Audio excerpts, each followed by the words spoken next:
Oh, shit, right, the Oscars What? happened. What? Oh, Kevin, you stole my line. Like we talked about this off air. I was going to be the guy who says, "Oh crap," because I'm the guy who actually forgot about it.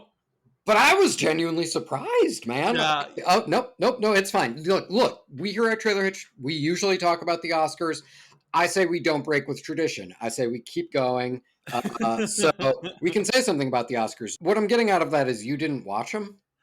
completely forgot about them. And then I think by the time it was like near the end of the ceremony, I was like, I'm not going to pull out the antenna and plug it into the TV and then drape it across the floor and plug it into the wall and try and get a signal and scan the channels. And it's just too much work. That's I'll look it up. You're making this sound like a to-do. Yeah, yeah, for sure. Okay, well, here's the deal. Yeah. All right, at the very least, I did watch the last 15 to 20 minutes of them. So we can say that Nomadland won, which, have you seen that, James? I am not, but I'm excited to see it. And now that it, won the Oscars, I'm just like, cool. I'm even more excited now. Yeah, and Nomadland is very good. I would definitely recommend people check it out. I mentioned that Nomadland won Best Picture, and you might think that's the end of the story. You would have to think again, listener, because they did not end with the Best Picture winner. This is the first year in decades, if ever, where they ended up after Best Picture giving out the award for Best Actress and then ended with Best Actor.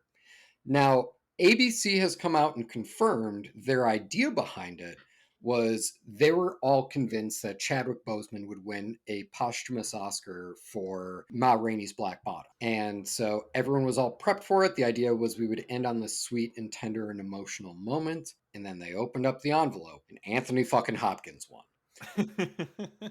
Anthony Hopkins wasn't there. It turned out after the fact, the next day, Anthony Hopkins released an acceptance speech where he effectively went, Yo, did not expect it, so didn't bother to fly to LA for that. And so they open up the envelope, read Anthony Hopkins' name, go, He's not here. And that was more or less the end of the Oscars in 2021. Not with a bang, but with a. With the Curb Your Enthusiasm theme, really. So I guess the takeaway from this is you probably shouldn't plan around an unknown. I think if there's any lesson that we can gather from what happened at the Oscars, it's that. But the good news is with Trailer Hitch, you're not dealing with the unknowns. We're going to tell you up front what's going to happen. We are going to be talking about Shang Chi and the Legend of the Ten Rings. We're going to be talking about West Side Story. We're going to tune up Luca. We're going to talk about Annette and Wrath of Man. And James is also going to say something real funny to lead us into our theme song. I wasn't listening. What? You know what? I was hinging on an unknown. That's on me. You can't haul your stuff without a trailer hitch. Trailer hitch.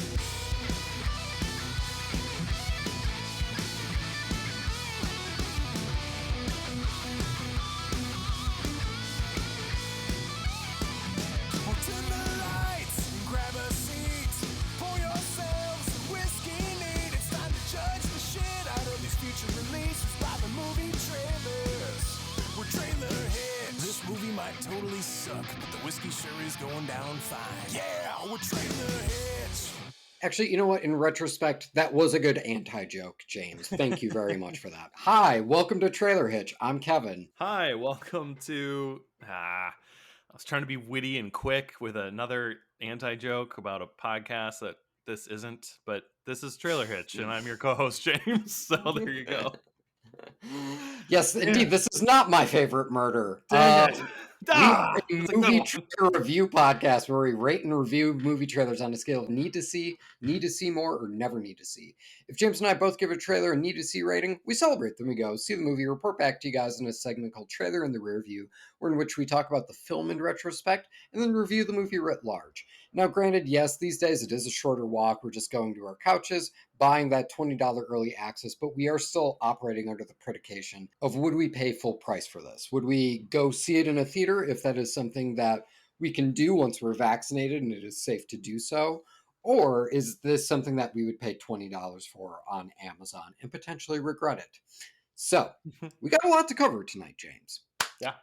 Now, first things first, we got to do some courtesy honking. Now, courtesy honk is when James and I basically just want to acknowledge that something exists. It's like you're driving down the freeway, all of a sudden you see a truck, you give it a little toot toot, you're looking for that courtesy honk on back. That's what James and I are giving to Shang Chi and the Legend of the Ten Rings. Now, James, why were you looking to bring this up? Okay, the reason I was looking to throw Shang-Chi and the Legend of the Ten Rings in this section is, I mean, it came out almost 2 weeks ago. So it's one of those situations where we finished our last episode, it came out, I'm like, this is going to be old news by the time we record again. So that was reason one. Reason two, it's just, I have never been that into kung fu movies or just like martial arts movies in general. Sure. And I'm excited to watch it because I basically watch everything that's in the MCU. So it's like, oh, this will be kind of a way that might be my introduction into like martial arts type stuff. Because I don't really count Cobra Kai. Sure. But I don't know. There was some like Aquafina's in it. She seems funny. The action seems fun, but more or less, it's just kind of, it was like, okay. Basically, this is the teaseriest of teasers. Yeah. The story, as it seems to be unfolding right now, is this guy has been trained as a kid to effectively take up the mantle of his father to be a part of some kind of badass group of kung fu masters. And the central conflict seems to be that dude just looking at his dad and going, nah. And that seems to be the entire crux of the trailer at the moment. Normally I really agree with you that Aquafina is super funny, but I think like the button for me was really disappointing because there's an action scene with a bus right at the very end. And Aquafina is the one driving, and then our hero is the one that is saving people within the bus. That I think is really cool. And then we get to the end, and then the bus comes to a very polite screeching halt. I was like, okay, well, I just know from a pacing perspective and from watching a lot of trailers, this is where our joke's going to be. Oh shit, right. Aquafina is the comic relief. She's really funny. I can't wait to see what she has to say. And then it cuts to her in the driver's seat, and she says, and I quote, we make a good team. Yeah. And that was the end of the trailer. And I went, oh. It's solid delivery from Aquafina, but you're right. I mean, I thought it was literally teed up for you for her to literally make a Sandra Bullock speed joke. Like yeah, for sure. It's right there. It's right there. There's something there. And maybe she does in the movie, but not in this trailer. And in this trailer, she just gets stuck with like a lame line of like, we make a good team. And it's like, okay, moving on. And that's why this is in the courtesy honk section. We're basically moving on from that bus scene. Honk, honk, Exactly. Okay. Well, now that we've given our honks, we're stopping in the teaser trailer showroom. We got a lot of segments here tonight, folks. Sorry, What? I don't want to derail you all the time, but I did say this in the email, and I'm like, that's the one thing I forgot to say to you, Kevin. The What? other reason this is in the episode is because pretty sure this is like the first MCU feature film trailer we've gotten since Black Widow, like a year ago. And Black Widow hasn't even come out yet. Oh, yeah, right. Yeah. So, yeah, I was like, know when Black Widow's coming out? Does that have a release date? yeah, they like released another featurette. I think it's going to be July. I wanted to just kind of do a little tip of the hat or a courtesy of the honk, or a honk of the courtesy to just be like, hey, Marvel's trying to get back on track with these movies because it's been all TV all the time for the past year. So, are we good to move on, sir? I'm ready this time for sure. For Okay. realsies. All right. That's cool. So we're going into the teaser trailer showroom. We wanted to talk about a teaser that I know a lot of people got really excited about. I want to say James is counted among the Legion excited, but we'll end up seeing. Let's put on our dancing shoes, folks, because this is West Side Story.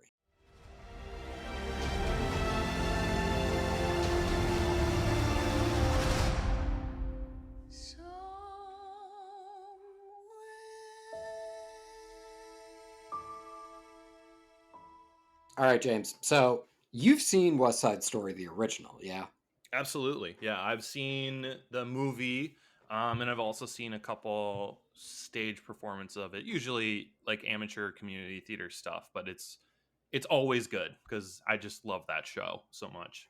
All right, awesome. I have yet to see West Side Story, so whether or not I watch the original or catch a community theater production or just wait until fucking Spielberg's movie comes out, I will get to West Side Story at some point this year in some way, shape, or form. That's right. But okay, as someone who is an ardent fan of the show, would you say this trailer was crazy, snap, cool? Yes. I wish I had a snappier comeback for you, but I do Hey, it's not. okay. That is the only reference I can make to West Side Story and my very limited knowledge of it. I can say that I was just wildly impressed, and I know this was a very short first look teaser, Hmm, but yeah, I it's a think that teaser. with how short it was, I think they did a good job of compartmentalizing it into like, okay, the first part is going to be just like completely atmospheric, and Hmm. then like you might not even really get a close, like actually see anyone's face during that first part, I believe, all the way leading up to the Steven Spielberg name with all the shadows coming at each That other. image looks so dope. It's absolutely stunning. It's just shot absolutely gorgeously, and I did Mm, not expect that, and I don't know why I yeah. didn't expect that. This is Steven Spielberg we're talking about. Yeah, but late period Steven Spielberg is really big, especially from a color palette standpoint, of just washing everything in like a blue gray. And you can kind of see that color palette within this trailer That's what I was gonna sometimes. say. I think it's present here too. It is present here, but this trailer feels like I'm watching a fist fight between Steven Spielberg and his cinematographer, where Spielberg's like, blue gray, it's the shit, am I right? And the cinematographer is like, it's West Side Story, use yellow.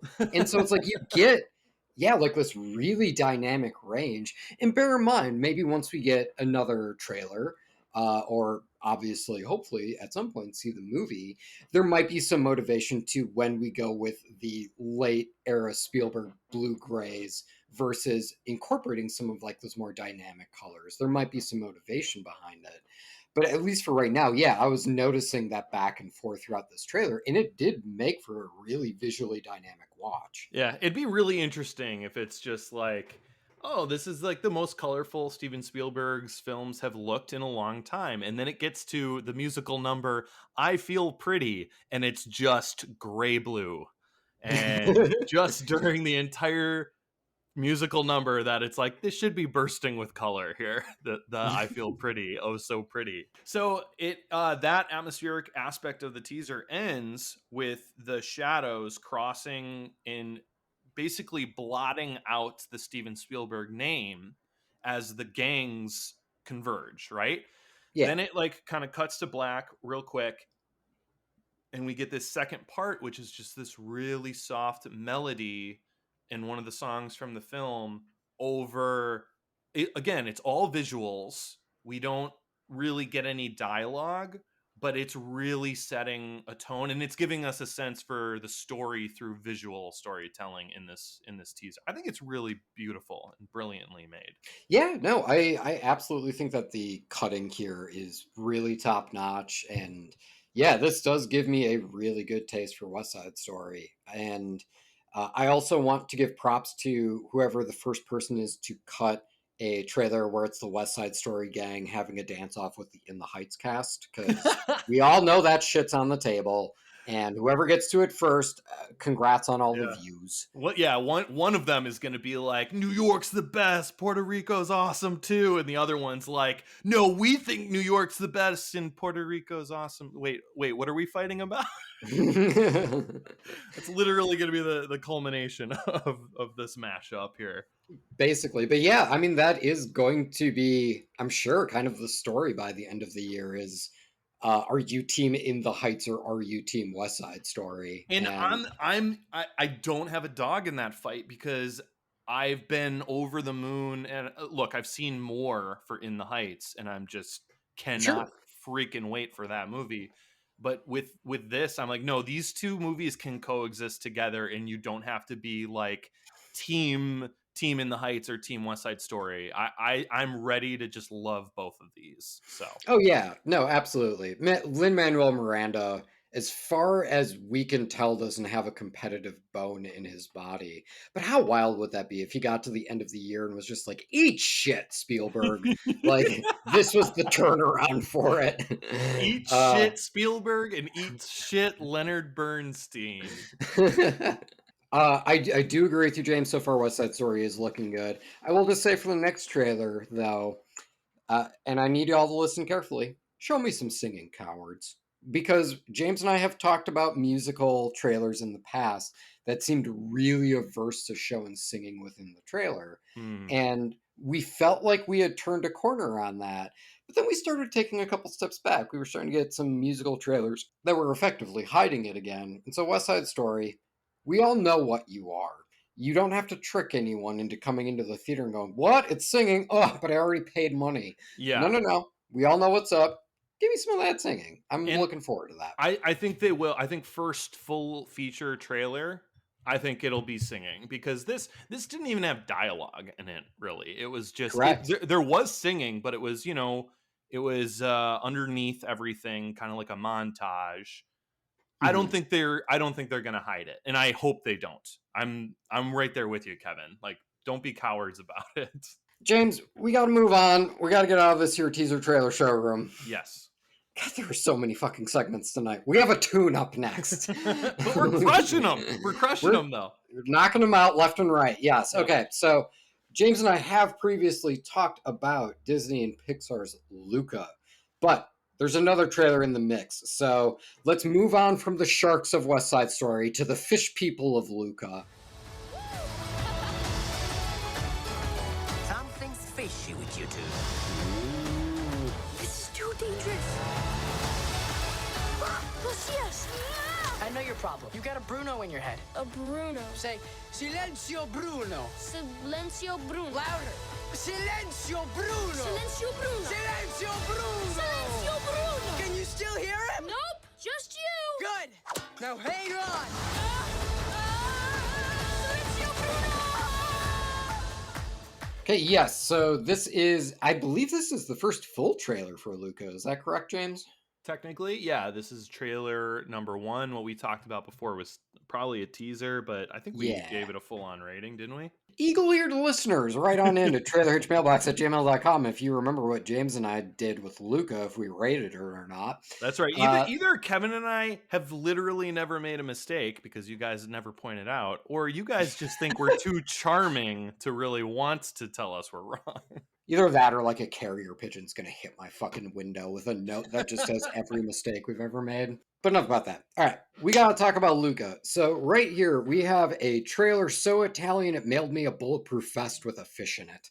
Now, James and I have talked a lot about Pixar trailers and how usually we walk out of them and go, "That was fine," and then keep on moving along. And then once we see the movie, we're like, "Yo, this movie's great." And then we look back at the trailer and go, "Yeah, still think that's just okay though," because they do tend to be really high concept projects, which are notoriously very hard to package within a 2.5 minute frame. Usually Pixar trailers can feel like they miss the mark.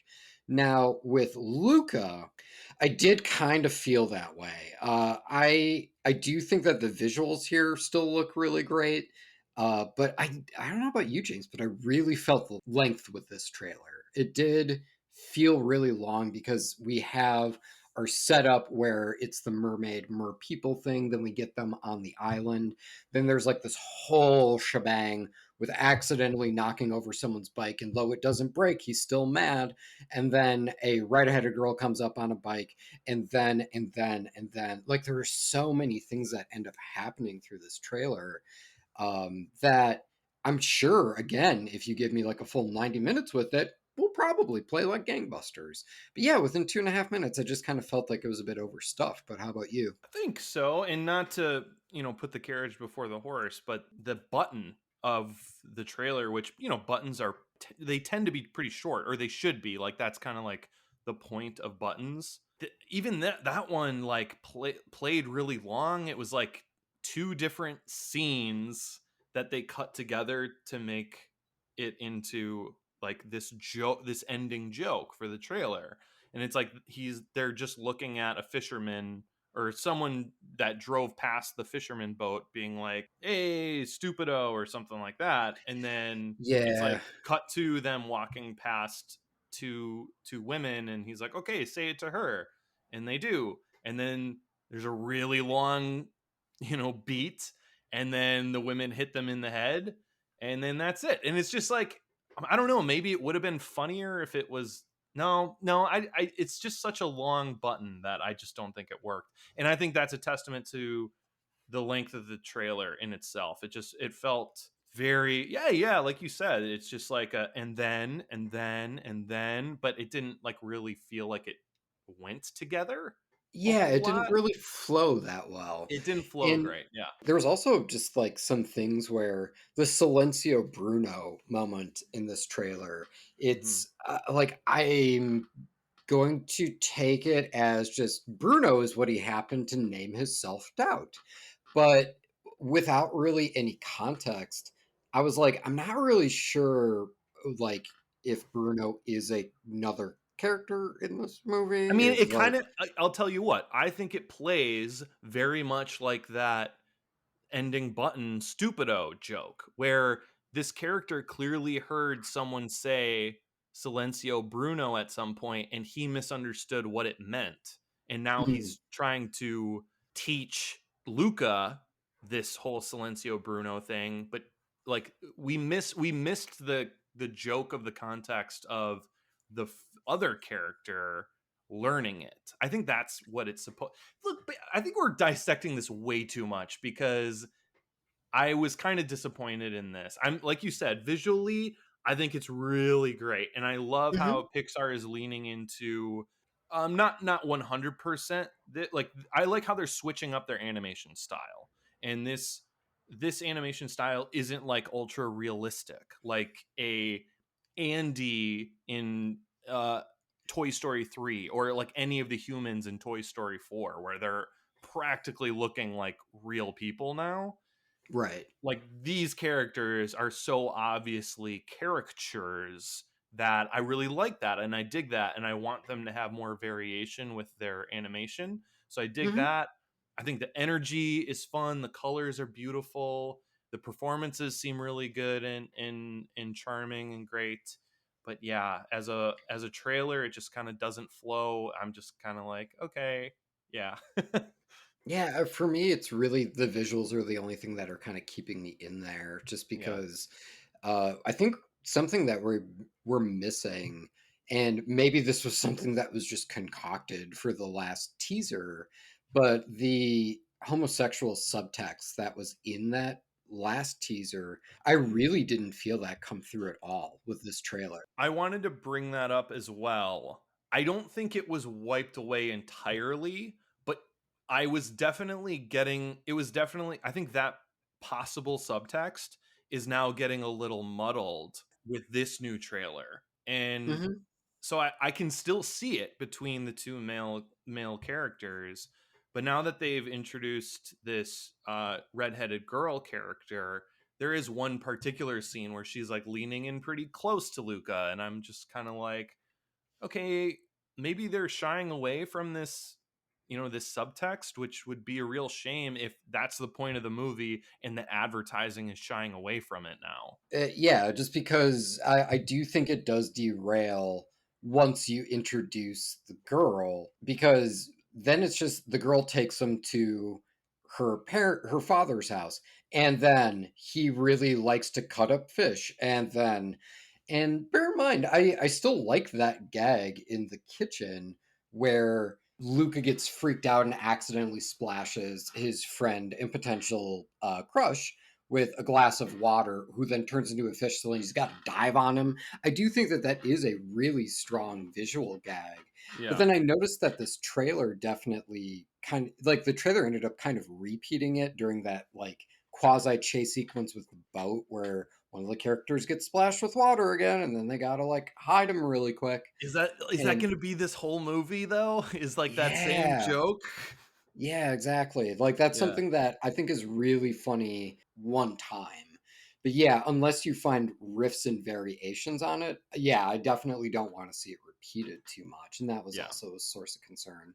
Same. Yep. No, I would agree with that. Alas. All right. Well, so for tune-ups, we should kind of give a rating here, James. Yeah, yeah, yeah. Fuck, this like just barely skates by on a need to see more on its visual prowess alone, but like I really did waffle after watching this. Like there was this part of me that sat down and went, if this wasn't Pixar, Kevin, would you give even a remote fuck? And it's like, it looks pretty, so I guess that I can objectively say. But yeah, once you remove the pedigree of Pixar away from it, yeah, it is kind of hard to see its merit. But I do think the visuals are strong enough where the need to see more still works. But how about you, James?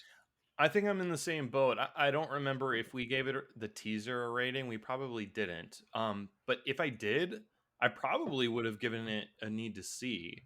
And if I had, this one would have been downgraded then to a need to see more. And it's just because I think, and again, we talk about it all the time. We talk about it constantly with Pixar trailers, but it just wasn't a great trailer. Nah, When you nah. when you take all when you know amount all of the sum of its parts, it's just not quite doing it. I did, sorry, I forgot to mention, I did really like that opening where Luca was just like, he kept trying to build the courage to breach the surface of the water, right? I really liked that moment. But anyway, yeah, so I think I'm very much Luca warm on this one, and Nice. thank you. Thank you. And yeah, I'm at a need to see more. Okay, dude, fair enough. All right. Well, listen, finding transitions for movies that are just a person's name are really hard. And I don't think, yeah, there really isn't a pop culture thing I can tie in with Annette. I'll give some space to see if James has an idea here. But if you don't, I don't blame you because I'm looking at this thing right now and I have no idea where the fuck to go with this. Something Donald Driver? You mean Question Adam mark? Driver? Damn it! 2, 3, 4.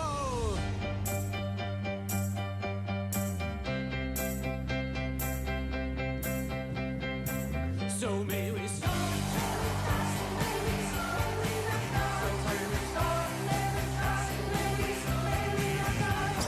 There she is. This is my baby. This is Annette. This is starring Adam Driver, Marion Cotillard, and Simon Helberg, which the trailer really wanted us to know Simon Helberg. This is directed by Leo Carax. This is written by Ron Mell and Russell Mell, who, fun fact, are part of a music duo called the Sparks Brothers. And Edgar Wright is going to be releasing a documentary sometime this year about the Sparks Brothers. So just kind of some inside Interesting. baseball for you guys. Has Edgar Wright ever used that music with his films before? I'm not sure. I should have looked that up, but I didn't. Our random shout out. We here at Trailer Hitch, we like to give random shout outs to cast and crew members because the top billed people tend to hog all the credit. So we would like to give a shout out to Lisa Stutzky, who did casting in Germany. Hey, Lisa, Dankeschön. James, why Yes. don't you tell us what is happening in Annette? That's a great question.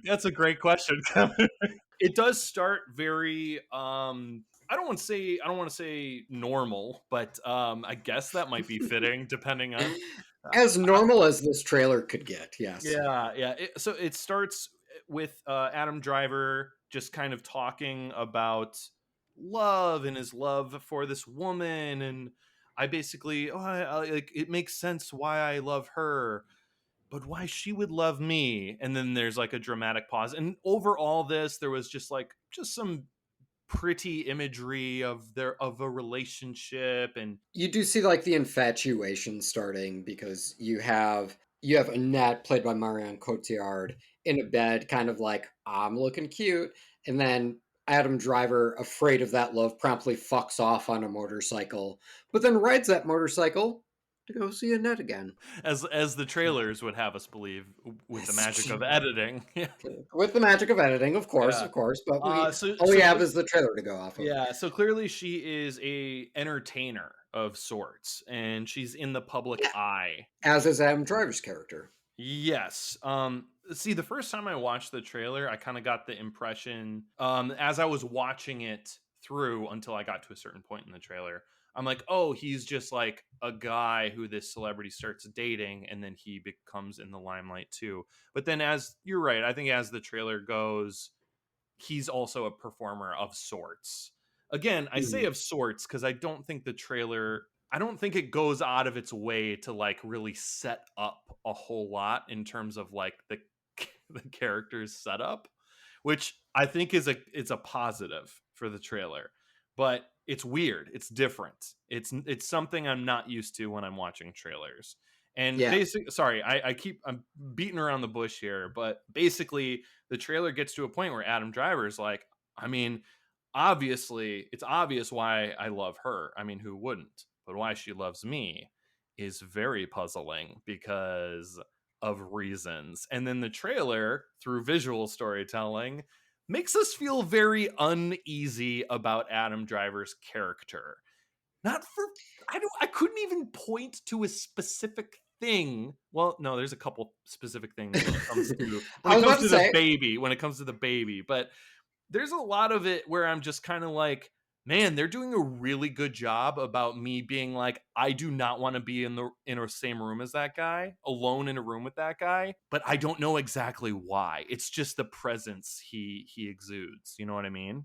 Yeah. I mean, like, I kind of get the impression from this trailer that Adam Driver's character is kind of this, in quotes, tortured genius artist, and everyone around him just kind of gets vacuumed into his orbit. Because you definitely see him unhinged at a few points. Yeah, he's like whacking a pool by the looks of it. We also see him yelling at his audience, like, "What do you people want from me?" Like, he's like clearly pretty confrontational and clearly definitely takes what he does intensely seriously. Mm-hmm. And so I think that's what the voiceover is getting at in conjunction with those images is like, listen, there's plenty of reason to love her, but I don't even really understand what she sees in me because like I'm kind of a douchebag. And I don't know if you ended up catching this. I didn't until I think my third watch. But you do eventually see Adam Driver's character looking like he's going to prison at one point. Like you see him in a jumpsuit, and you see people like screaming at him. There's the jumpsuit one, and there's also the one where he looks like he's being led out of like a courtroom. Where he's got like a that's what I'm referring to. He's got like a haircut and he's got like a suit on or something. Maybe not a suit, but yeah, he's got sunglasses on. We're probably thinking of the same shot, but we kind of assigned different like scenes to it, which is interesting.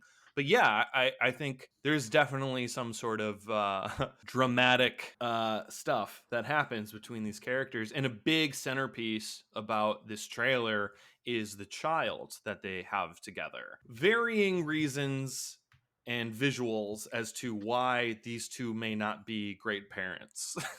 There's a lot of swinging of that child. A lot of swinging. I'm like, there's one point where he's like, I don't know, he's like talking over the baby, and it's just very weird. And I'm like, I don't trust this guy with a child. I thought she was the one swinging the baby. Like, yeah, she is. Mm-hmm. Yeah, she basically should have been practically was holding it by like one ankle and just like doing the freaking Olympic spin and then let go.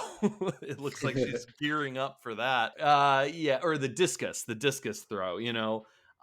So clearly nothing is clear about this trailer. It's so unclear, but it's so fascinating. I probably didn't do a great job, but I hope it was entertaining me trying to recap this trailer for you guys. Well, it's an impressionistic trailer, like through and through. Like there's very little by way of story within this, and I think it is mostly meant to kind of play as a visual treat. And then, yeah, like through a couple of repeat viewings, I was able to kind of parse, like, oh, okay, this is kind of how I'm reading this right now.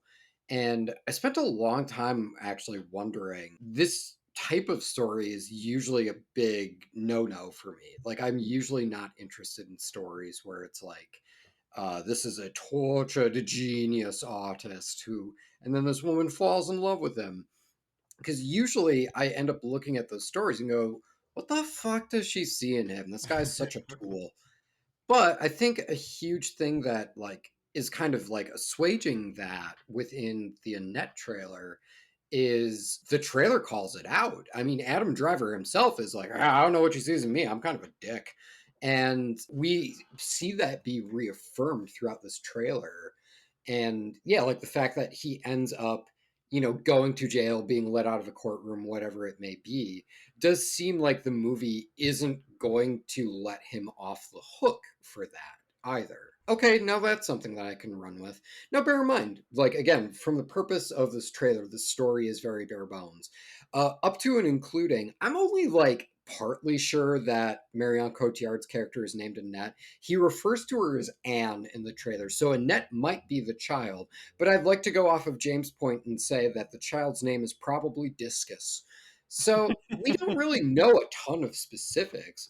And so really it is just kind of that audio visual kind of onslaught that we get Yeah. out of here.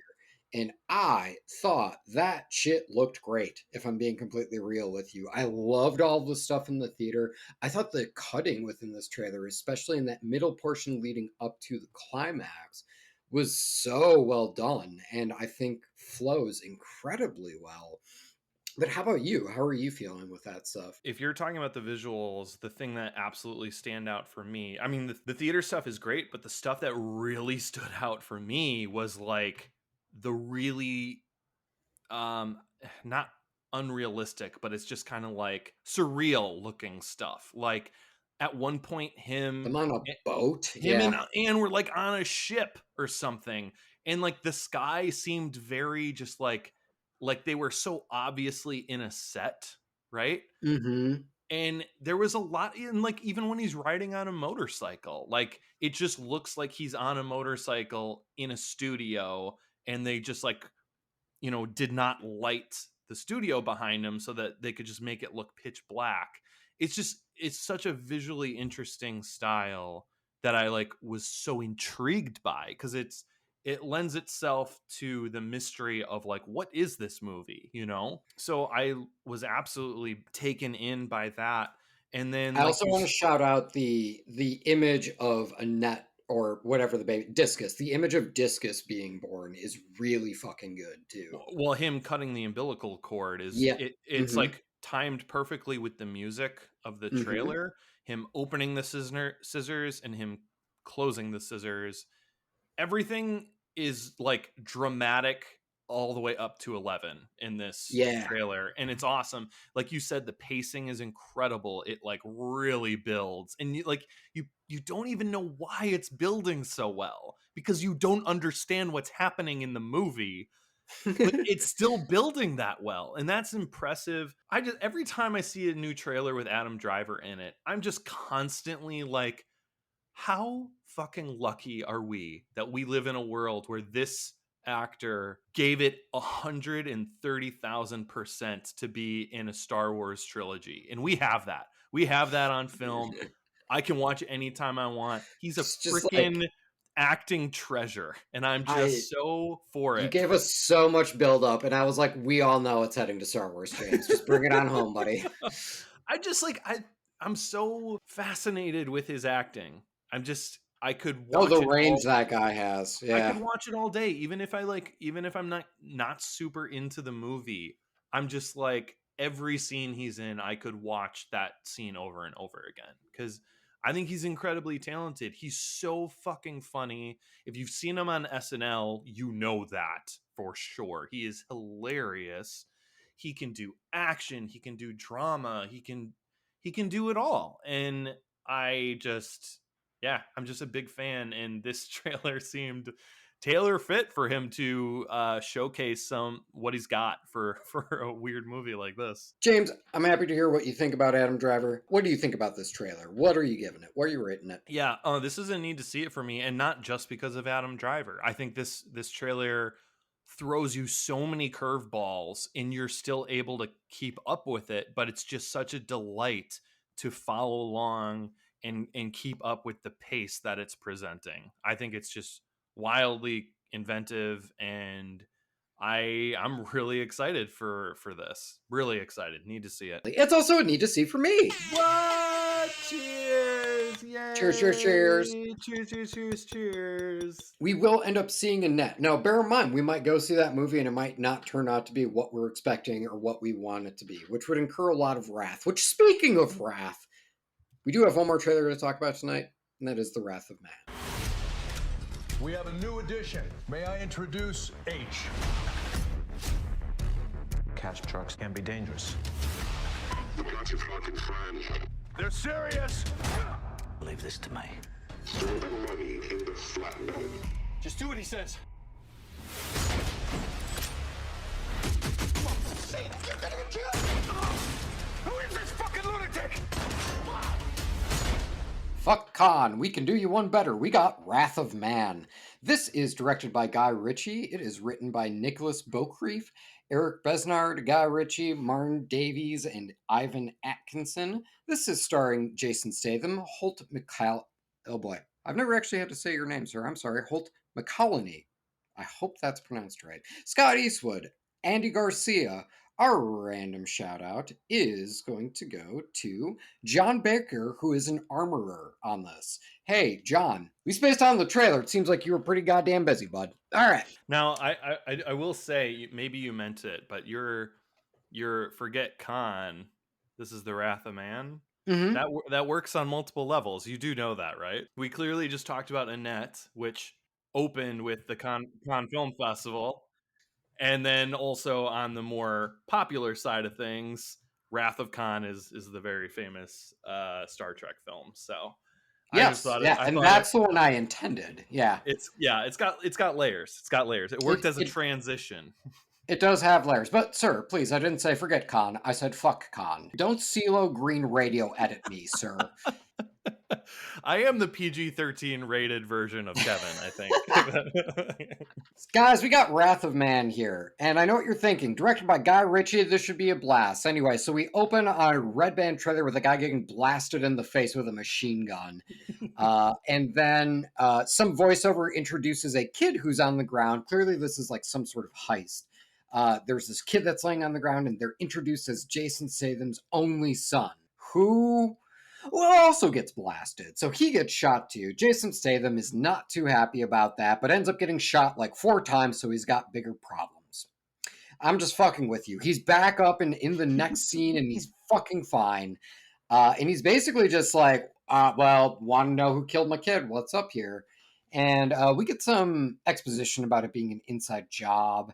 And so the only way he can figure out who murdered his son is to go undercover as, drumroll please, a truck driver. So he's driving armored trucks around. Jason Statham ends up stopping a robbery at one point because basically you kind of get the impression that like the other security guards for this company are just kind of like, yeah, you know, when like someone shows up with a gun, they're like, give us the money. You just kind of let them do their thing. Not Jason Statham, not on his goddamn watch. So he like murders like 8 people during a robbery, causing all of the other cops, including Josh Hartnett, oh hey, that's where he went, to be like, what the fuck? So anyway, Jason Statham kills a bunch of dudes, saves one for last, who happens to be played by Post Malone. And Post Malone, yeah, sure, maybe just not a household name, but he's a pretty famous dude. Okay, this guy's going to be sticking around. Anyway, Jason Statham's interrogating him, and Post Malone says, suck my fucking dick. And Jason Statham growls, what did you say? And Post Malone goes, I said, suck my, and then Jason Statham shoots him. Okay, I guess Post Malone isn't really going to be that big in this fucking movie. I guess maybe it might not have been a great choice to show him down. Whatever. But anyway, we end with Jason Statham shooting a machine gun. He's screaming. And then we get some voiceover. Well, if he's not a cop, then who is he? And then someone replies, he's a dark fucking spirit. And thus we have Wrath of Man. James, Yeah. please don't let my attempts at jokes spin you. Give me the God's honest. What did you think of this trailer? I wasn't like super into it. Nor was I. Nor was I. You're in good company. Okay. I'm going to do my best to talk about this trailer on its own merits, but I do want to point out that there was a trailer for this same movie that came out like a month ago, and I watched it, and I liked that trailer a lot more, but I nixed it for Okay. a number of reasons. We had other stuff more pressing to talk about. Sure. But it's ridiculous how much better that first trailer was. No Just shit. Okay. ridiculous. And I don't want to spend the whole review talking about them as a comparison, but I will for a second at the end, maybe. But let's focus on this trailer for a second. It's way over the top in terms of like tropes of stuff that we've seen before. And look, we've already reached the point where we have action movies that are satirizing. Is that the right like grammar for that? Satirizing the whole "you killed my blank" thing, and now I'm coming for revenge. Like you literally had John Wick, where it was like you killed my puppy, and now I'm just gonna like go to town. Now most recently, Kevin saw Mr. Nobody or Nobody.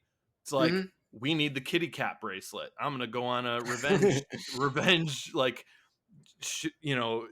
showdown to get this kitty cat That is bracelet. correct. These are all things that are satirizing the trope of you killed my blank and now I'm coming for revenge. So it's kind of hard to take movies that go backwards to that trope a little bit seriously now. It's hard. It shouldn't be against those movies a whole lot. Like it's kind of unfair, but it's the world we live in. It's kind of like, once Mel Brooks made a satire about a genre, if you're going to make another movie in that genre it was making fun of, you better, try hard to not do the things he so perfectly made fun of, right? I'm sorry. All I can think now is BB-8 and merchandising. But I do see your point. I do agree. It just kind of hit a lot of tropes. Jason Statham in of himself is kind of like on that level of, oh, these are just like the kind of movies he does now.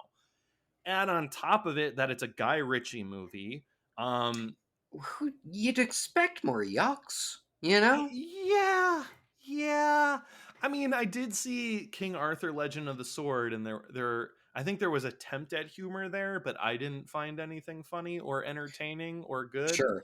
Yeah, but it's one of those. Yeah, and like there seem to be two pretty distinct Guy Ritchies. Like there is Guy Ritchie where he's doing what he wants to be doing, which is usually British crime movies, right? Like that's Lock, Stock, that's Snatch, that's The Gentleman. Unfortunately, that's also Revolver. Yeah, but then there's also like the director for hire, Guy Ritchie, which like that would be The Man from U.N.C.L.E., which I would say is probably one of his better. Or Aladdin. Or Sherlock Holmes. But then he does also have like The Legend of King Arthur, which you saw, which was like just a big old bag of nope. It just wasn't for me. That's fair. But yeah, it's one of those things where like I'm guessing this is kind of a more director for hire thing, especially considering that there were like an entire baseball's team worth of people writing the goddamn thing. Okay, like I can discount like Guy Ritchie from it. Like, sure, it'd be cool if he like cracked a couple of jokes, but like at the same time, as somebody who saw The Gentleman and thought it was just okay, yeah, okay, I'd be fine with him like doing something new. But like ultimately, is there anything new here, like within the context of like the action genre? And having seen Nobody, like the action in Nobody, I think is really fun on its own merit. But then when I look at the action within the context of this trailer for Wrath of Man, I'm like, yeah, I've kind of seen all of this to a degree. There's certainly more blood, like there's certainly more CGI going on here. I think that was kind of my issue with it was, they're trying to effectively establish Jason Statham as like this Anton Chigurh. He's fucking death incarnate, and if he comes for you, you're just going to die. But he's a good guy. But one, they don't really establish anything for him specifically that makes him unique as like, is he really smart? What separates him from the pack? And right now it's just he shoots real good. And it's like, I don't really know if that's enough for me anymore. Additionally, I think if you're playing him as this death incarnate type character, those characters are inherently like awful people. And I do think like the one shot that I really like in this trailer, ironically enough, includes gunshots, but it's when like the Jason Statham title card comes up in the middle and he's just walking through and he like just ices three dudes like as he walks through the room. But if I recall correctly, those dudes are like bound and gagged. They're prisoners, and he just Right. like ices them. Hey, it's one of those things where like if you want to play with that, he's lost his will to live because his son died, and now like he's gonna go and he's gonna get his revenge. But then play with the fact like, oh no, he went off the fucking deep end though. Then I think that could potentially be interesting, but I didn't really see that within this trailer. So Yeah. yeah, from both an action perspective and from a character perspective, I definitely thought this was kind of eh. Okay, cool. So the first trailer, first of all, it's set to a very stylized and awesome like remix version of Johnny Cash's Folsom Prison Blues, Oh, cool. which is an awesome song choice for it. And the trailer starts with just this random new guy at the armor truck place, and it's his first day, and he's going to be the new guy. And it gets to that first robbery, and he's just icing people, and everyone's like, "Who is this new guy?" And he just like keeps going on this rampage, and then it's like revealed in flashbacks in the trailer with that like bluish haze to it that there's a reason he's here, and it's not to just be the new guy at this company. He's here for revenge. So it was revealed, like the whole out of orderness of it was just a way better way to promote it. Not Yeah. only that, the music in the remix of the song, they edited that with like the gun noise sound effects so well, kind of like how we talked about with Army of the Dead and Yeah. the Gambler song. They did a really good job of the clicks, the trigger pulls, and the gunfire sound effects just go with the music. Like it was edited that way. It was just one from front to back a better trailer. I couldn't believe it. Don't even bother putting out a second trailer at that if that's the case. Just like keep releasing this first trailer. Well, was the first Yeah. trailer Green Band? Yes. You know what? Yeah, it was, I think. Yeah, I'm sure Yeah. they were looking to really highlight the blood then with But it's this. like, Like but they it's not like, was there a lot of blood in this? I mean, like certainly, like when people would get shot, like they went pretty over the top with like blood splatter and shit like Yes, that. but it wasn't like, what was the red band one that we just did recently? Suicide Squad? Suicide Squad, yeah. The Suicide Squad. That had red band worthy blood, or freaking the Mortal Kombat trailers, and like Well, this I mean, one. Suicide Squad, sir, a man gets ripped in half by a man shark. So. But it's like this one, it's just like, was it even a red band? Oh yeah, I guess it technically was. I don't remember there being anything, so it's just kind of like, why even bother doing it? I guess whatever, you get the clicks, I guess. Whatever. Look, it was a better trailer a month ago. This one, it just was like, oh, we're just gonna present it all linearly. Like, oh, his son dies. Okay, guess what he's gonna do? I bet I can guess what he's gonna do. He's gonna go on revenge. He's gonna go on revenge to get to keep people who killed his son. I'm like, yeah, I kind of guessed that. So didn't do it for me. So that there you go. That's my comparison of the two trailers. Yeah, really, just like the one shot where Jason Statham's walking through and shooting dudes who are bound and gagged is like really the only thing about this where I was like, oh, that looks pretty cool. But yeah, outside of that, nah, nothing really doing for me. This does really feel like this is giving me a trailer that belies that this is a movie where like the fun would have to be self-generated, like where you would have to watch it with friends and your substance of choice, and that could be something as wholesome as water. Just not for me. It's a never Yeah. need to see. Yeah, it's a never need to see it for me too. Look, if this kind of throws a curveball in the movie and they go full villain with him by the end of the movie, and you're That's like, interesting. that would be different. That would be interesting. It's a way to subvert my expectations of this kind of movie that I feel like I've seen 1,000 times, where you start this movie by rooting for this guy, but after 90 minutes, you're like, this guy needs to die. Like, Right, exactly. that would be a challenging feat to do in 90 minutes. And I think it would be worth my time to try and see that movie. But again, you can't really advertise that movie because that would be giving away kind of the whole arc of the character. I don't know, maybe like you said, he's icing people that are like completely defenseless. And I'm like, I think we're at the point where I'm not really rooting for that anymore in an action movie. I think we've reached that point with like Bruce Willis's Death Wish, where it's just like revenge, and I'm just gonna kill people because they're scum, and I'm gonna clean the streets, and yeah, but like due process and stuff. Yeah, don't know. nope. Say no more. I feel like you capped it right there. That is it for us. But what do you think of all of these trailers? Do you think that there's something going on here in Wrath of Man and the Red Band trailer that James and I are missing? Do you think that Annette is like too bonkers? You can let us know. You can write into us at trailerhitchmailbox@gmail.com. Or if you want to send us a message, say on Facebook, you can do that. You can write on our wall. If you just search Trailer Hitch Podcast on that platform, you should be able to find us. Or if you want to say, keep that missive short, like 280 characters, you can go ahead and send us a tweet at Trailer Hitch Pod. Otherwise, if you would like to send a picture and send it to us, you can do that on our Instagram at Trailer Hitch Podcast. Or you can comment on the very YouTube video that you are watching right now. And hey, while you're commenting on YouTube, why don't you go ahead, like, rate, subscribe, do all the things that help us find listeners. I don't think you can rate on YouTube. I'm starting to conflate my shit, but it's been a long day. Or if you are not on YouTube, you can go ahead and rate and subscribe and do all of the things that help us find more listeners on Apple Podcasts or Stitcher. Before we go, I do want to mention, if you listen to this podcast and you thought, man, James seems like a rad dude, you should go ahead and look up the podcast Lost on Lost, which James is featured on.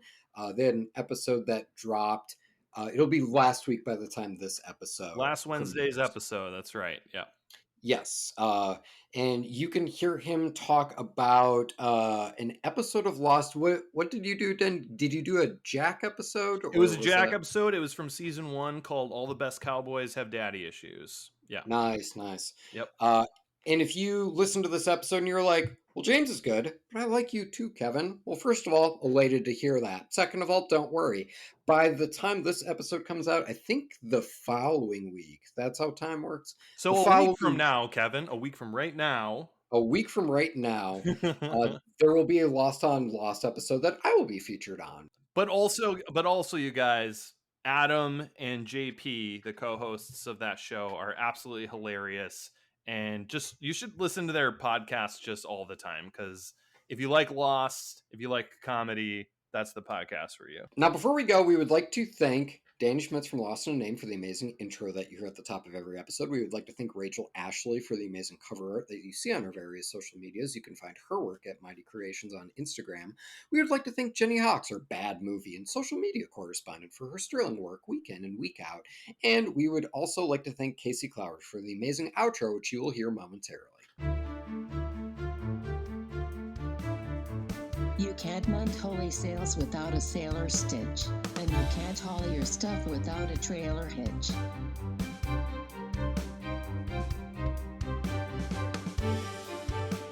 Trailer hitch.